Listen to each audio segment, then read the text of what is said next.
भारत के अड़ोस पड़ोस में जो आजकल अचानक बदलाव आ रहे हैं, जो चहल पहल दिख रही है, उसके बारे में जानने की दिलचस्पी तो सभी की है, लेकिन खबरें नदारद हैं।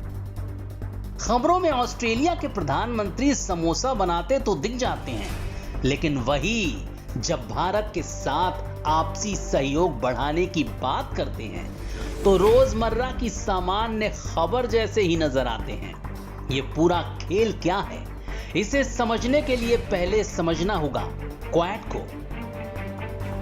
भारत, ऑस्ट्रेलिया, अमेरिका और जापान का चतुष्कोणीय गठबंधन।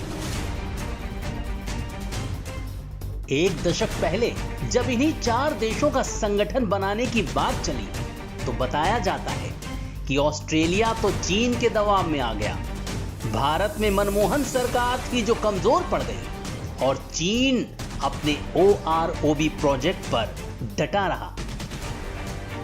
अमेरिका और जापान ने भविष्य के बड़े खतरे को भांप लिया था।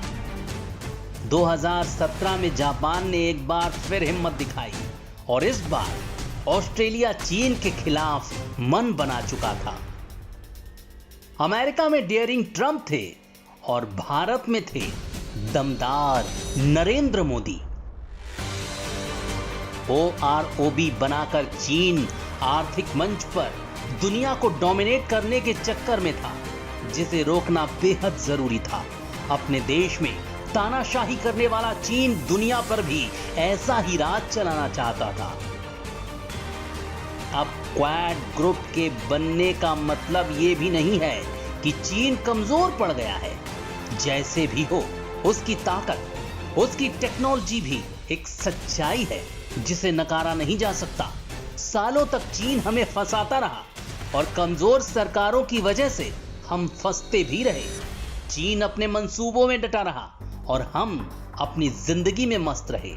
वहीं दूसरी तरफ पाकिस्तानी आतंकियों के खिलाफ UN में प्रतिबंध का विरोध चीन करता रहा। चीन और पाकिस्तान के सैन्य संबंध मजबूत होते रहे। आर्थिक कॉरिडोर पर भारत की चिंताओं को नजरअंदाज किया जाता रहा। भारत NSG की सदस्यता भी हासिल नहीं कर पा रहा था। हिंद महासागर में चीनी नौसेना की उपस्थिति बढ़ती रही। मालदीव, श्रीलंका, पाकिस्तान, नेपाल में चीन आक्रामक निवेश बढ़ाता रहा। सवाल यह है कि चीन डोकलाम में दबाव बनाने 2017 में ही क्यों कूदा? क्योंकि 2017 में ही क्वाड दोबारा खड़ा हुआ। नॉर्थ कोरिया ने किसके उकसावे पर जापान पर मिसाइल फायर की? नेपाल को भारत के खिलाफ कौन उकसा रहा था? पाकिस्तान क्यों चीन के पालतू की तरह बिहेव कर रहा था? और ट्रंप की विजिट के दिन ही दिल्ली में दंगे क्यों शुरू हुए? यह संयोग नहीं, एक प्रयोग ही है।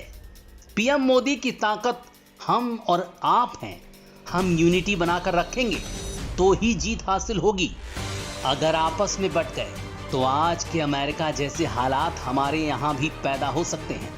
ऐसा नहीं है चीन से हम कल ही लड़ने चले जाएंगे, लेकिन अगर चीन अपनी फील्डिंग सेट कर रहा है तो सावधान तो हमें भी रहना पड़ेगा। और अगर कोई ये सोच रहा है कि वो हम पर रौब जमा लेगा तो उसकी गलत फहमी भी दूर करनी पड़ेगी। अब हमें पीछे नहीं, आगे बढ़ना है।